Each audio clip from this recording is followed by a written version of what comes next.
ngayon naman kasama natin na live dito sa studios, Miss Viloria, ang Moonton Games PTV Sports Business Development and Partnership Lead. Magandang umaga, ma'am. Yes, good morning. Yes. Good morning. Umpisa na natin ito. What is the view of Moonton's on the entry of known international esports brand from Team Liquid and now Team Falcons and Twisted Minds? Of course, we are very excited to have them in our league. It only means that our ecosystem in MLBB Esports, especially here in the Philippines, is expanding. You know, having those foreign investors in non-Southeast Asian organization invest into Philippine esports is something huge for us to consider. What do you think po yung pagpasok ng itong mga international teams na to? How big is this? Well, technically, it will contribute a lot to our viewership kasi, of course, the viewers in the Philippines, also in Southeast Asia, is already big. But us tapping the audiences as well from other continents, it's something that we are looking forward to. And especially, it only means that Philippines as a region is also attracting these kinds of foreign investors and meaning, syempre, lumalaki yung ecosystem natin dito sa Pilipinas. And speaking of entering, paano naman yung naging exit natin na sa RSG and Blacklist affect the landscape of the Mobile Legends? Well, of course, the exit of both RSG and Blacklist affected us because, syempre, they've also built their own fan bases. They've contributed a lot in terms of our community. And these two teams are also strong teams to begin with. Both of them have been champions of MPLs in each respective seasons, and they've represented the Philippines in international tournaments, wherein they've also came home with championship titles. For example, for RSG, they were an MSC, Mobile Legends Southeast Asia Cup champion. And then for Blacklist, M3 world champion naman siya ng MLBB. So, mamimiss talaga namin sila. But, as a league partner, we can only respect and support their business decision depending on the direction that they want to pursue. Pero gaano naman kabigat yun? Gaano kabigat para sa inyo yun? Mabigat siya sa amin kasi maraming nagmamahal sa kanila na mga fans. Ayun. So they built a solid community who comes to our venue, who support them solidly. So I think yon we will feel the adjustment coming to the season. Pero syempre meron din naman kaming mga bagong teams na ipapakilala sa kanila that they should also watch out for and support.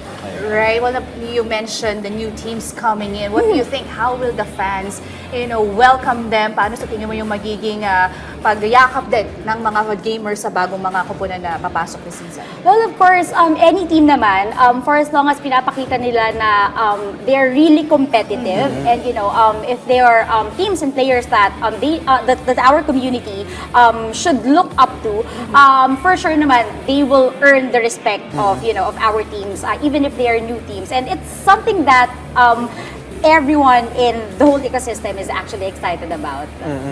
Pero what's your opinion about the emergence of the China in MPL Philippines?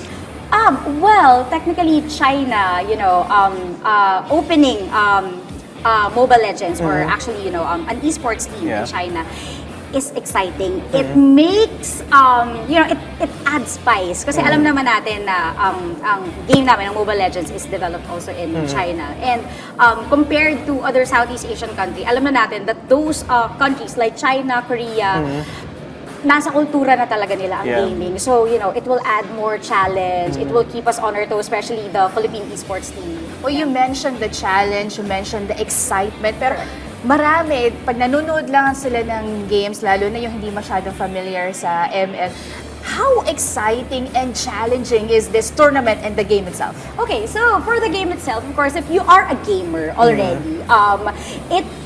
we keep on listening kasi to our community's feedback. So we can keep on improving our product and whatever we're doing sa liga.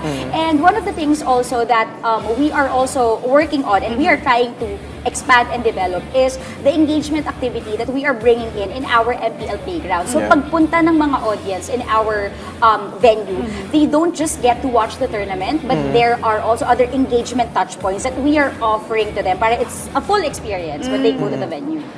You've mentioned earlier na naglalaro ka rin.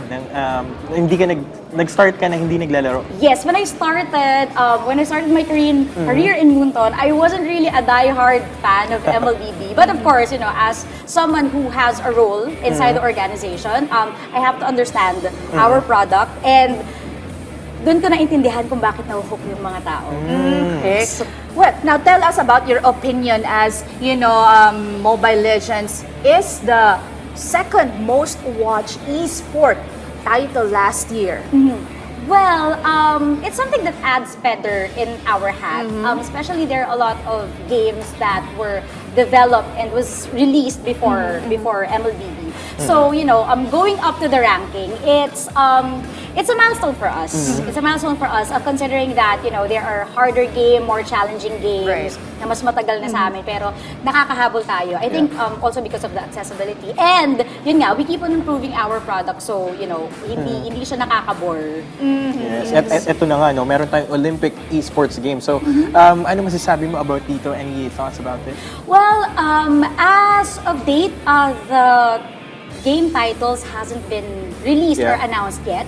But if ever MLBB makes it to the cut, if ever we make it to the Olympics, then, it's gonna be a huge milestone, not just for MLBB, but for the MOBA game genre as a whole. So we want to represent that genre as well. For sure naman, at parang pagka wala ang esports sa Olympics, di ba? So, maganda to.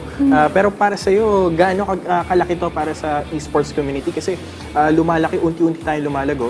And now, nandito tayo, nagkaroon tayo ng Olympic Esports game. So, ano masasabi mo about it? Well, it's a huge thing because dati, ang gaming, it used to be just a hobby. Right. But now that we are offering platform for enthusiasts to take it on a pro level, it's something that we can take pride of, especially we are also, through these platforms na nakakasama na tayo sa mga international competitions at mga legit na mga sports competition. So, nababali na rin yung stigma na yung gaming is bad influence na yan sa mga bata because, esports is a real sports. It's also a competitive sports, and if you only get to know the stories of the players, marami na tayong success stories na pwedeng i-highlight, and a lot of it has been life-changing for their families as well. Well, that's a really good idea, and I hope that you will have a platform to share those success stories. Lalo na, you can always come to us and call us for that. No, maganda yan. But you already mentioned everything that's the Pinoy gamers can look out for ngayon. What can they expect naman for this upcoming season? Yeah, of course, this upcoming season is gonna be very exciting.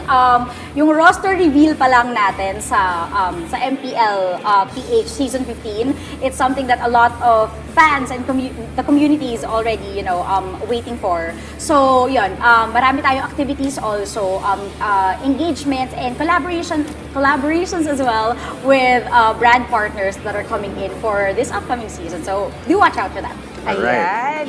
Well, any other message and invites? Yes, MPL Philippines Season 15 is gonna be starting on February 28. So we will be releasing our tickets very, very soon. So just, keep yourselves posted.